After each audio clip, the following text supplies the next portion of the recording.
right now the edge of 17. Shall we play a clip from the very start of the film? I think we should. So this is something that without context sounds weird, but later in the film it is contextualized. Makes very much context, yeah. Yes. So this is Hailee Steinfeld and Woody Harrelson in The Edge of 17. Look, I don't want to take up a ton of your time,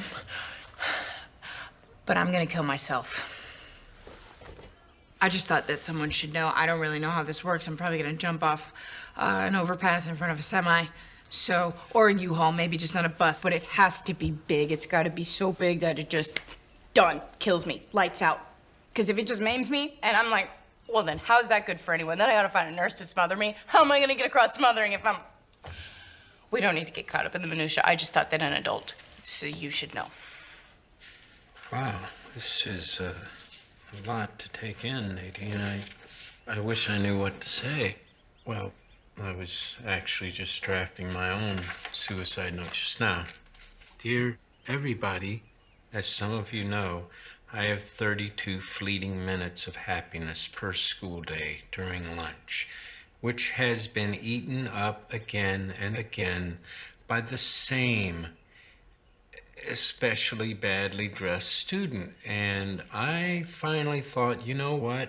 I would rather have the dark, empty nothingness. I really would. It sounds relaxing. Woody Harrelson's got a great voice. Yes, he does. He really It's does. perfect. I could listen to him. So I know it's a soothing. cliche now, but I really could listen to him narrate the phone book Yeah, exactly. in his sarky voice. We should also stress that this is a comedy. Yeah. As dark as that clip was, it is a comedy. And the reason why she does that is not as dark as you might think. It's actually fine. So this is The Edge of 17. Hailee Steinfeld, True Grit, goes back. She's an Academy Award nominated actress, and she's about 10 at the time, wasn't she? She was Was she 10 years old? I I have not seen True Grit, so like 12, 13. Yeah. Oh. She was young. She was young. She was young. Yeah. But she's an Academy Award. What was I doing when I was in her 12? First school. Well, we were in I know. school. I was playing Yeah, COD 4, like... 12, aye. Anyway, Right, so yeah. I think she's like 20 now. Anyway, but Yeah. this is The Edge of 17. Yeah, it is. Edge of 17 is the directorial debut of Kelly Fremon Craig, and life is awkward. Teens Yeah. are awkward. Yeah. So how do you put that into a film? You make a coming of age film, and this is exactly what's in The Edge of 17. Nadine, which is Hailee Steinfeld's character, It's Nadine. I've always said it as Nadine. I know, but they say Nadine. Yeah, they say Nadine. Nadine. What kind of name is Nadine? And also, while we're on it, what kind of name is Darian? Darian, yeah. Darian. Darian. What kind of name's Darian? Who calls a kid Darian? Sorry, yeah. go on. Yeah. There's Irwin as well, isn't Yeah, there? Irwin. That's a very straight. I thought it was like Irwin as in Steve Irwin, but it's ERWEN, which is odd. Yeah, but never mind. Yeah, she is Nadine, who is a high school junior, and she's basically at peak awkwardness, and she's a very awkward individual, and she lives at home with her mother. Her dad passed away in a heart attack and an accident, and she lives with her brother, who is older and a bit of he's the all-star. He's the jock. He's the jock of the group. He's Blake Jenner, and he's the buff one, and she's the meek, awkward one. And she's compared to Danny DeVito in this film as well. Oh god, yeah, that came out of nowhere. Yeah, like he look like the one off Always Sunny. Yeah, yeah. There's Sunny reference. Yeah. We've finally reached that time. Yeah, getting noticed. But he starts dating her best friend, Krista, who they've been best friends forever. She was her only friend when they were younger and remained that way. And she gets extremely jealous of this and extremely protective, and they fall out.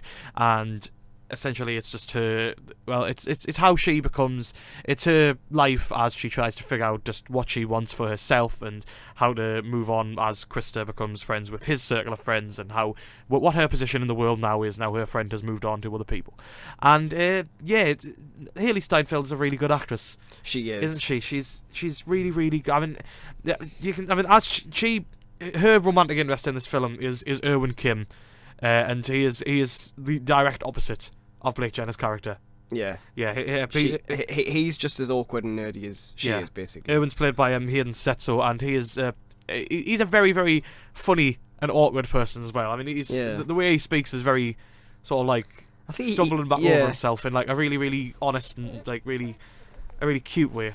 Yeah. I thought you can see that they're quite cute together, those two on screen, but yeah, it's just it's there needed to be something fresh to make this different as a coming of age comedy, and I think and a drama. And I think that there's quite a lot in here that everyone can relate to. I think this is sort of in the vein of something like The Breakfast Club, where it's like the sort of how it is for a young woman to grow up.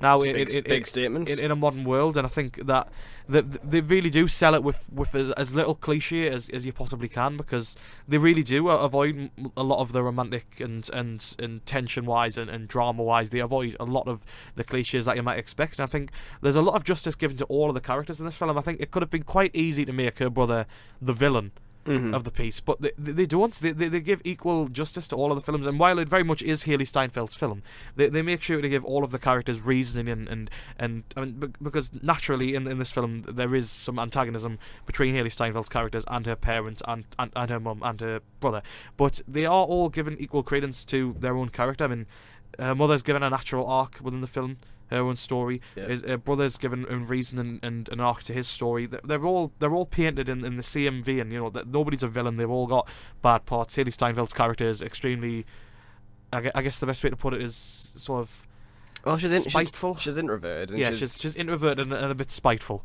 I wouldn't say spiteful. I would say like spiky. She's a bit spiky and a bit abrasive. Yeah, she's a bit abrasive with other people. And I think the fact that it's equal opportunities given to all the characters, and I think that helps to avoid the cliches within the genre and sell it in a bit more. There's a lot of the scenes where it is just like the erratic styles of being a teenage girl. I think that one of the set pieces involves sending an accidental sext to someone, and that becomes a whole thing, and that seems like the end of the world for her. And I think that sort of sums up what it is to be a teenage girl, I suppose. Just like everything, or a teenager in general, just like the world's going to fall down with anything that you do. The film does have a lot of interesting things to say about young people. Whether you're Nadine or anybody. I don't get it. Nadine. Nadine. No, I think she is a good mouthpiece for a lot of messages that the director clearly wants to put forward. About being a young person today. You know, she said a lot of things about, you know, people are so obsessed with their phones and stuff, and at that point I just sort of giggled at myself because I thought, well, you know, never off his phone. Yes, I like that aspect. I think Hailee Steinfeld's a very watchable screen presence. Yeah, she is. I think she gives it a lot of life. She's such a style icon as well. She's never standoffish. She's very much.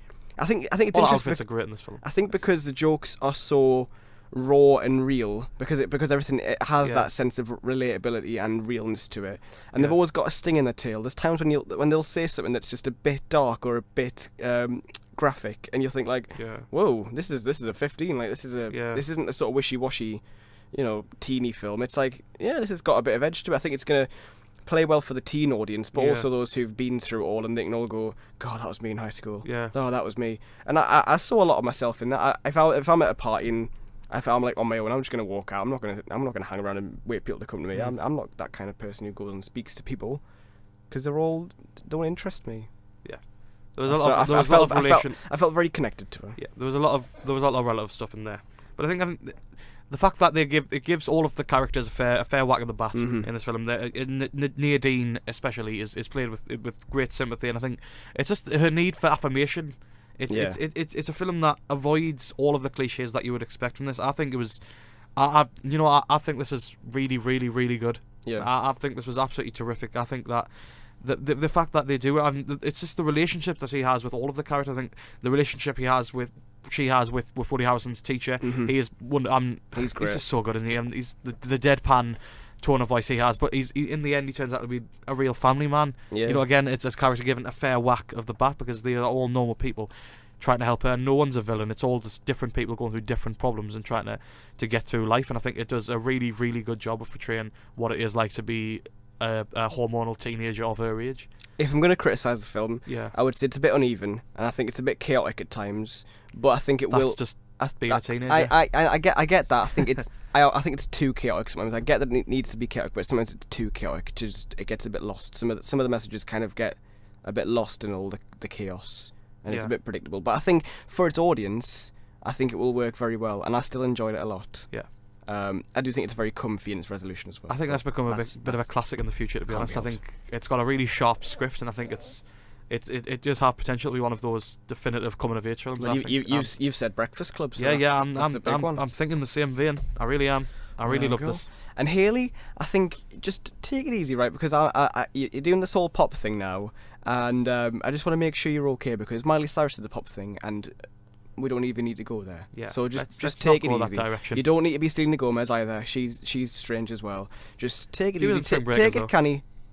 just take it easy and just pick more roles at this, because this is the kind of role you can do very well.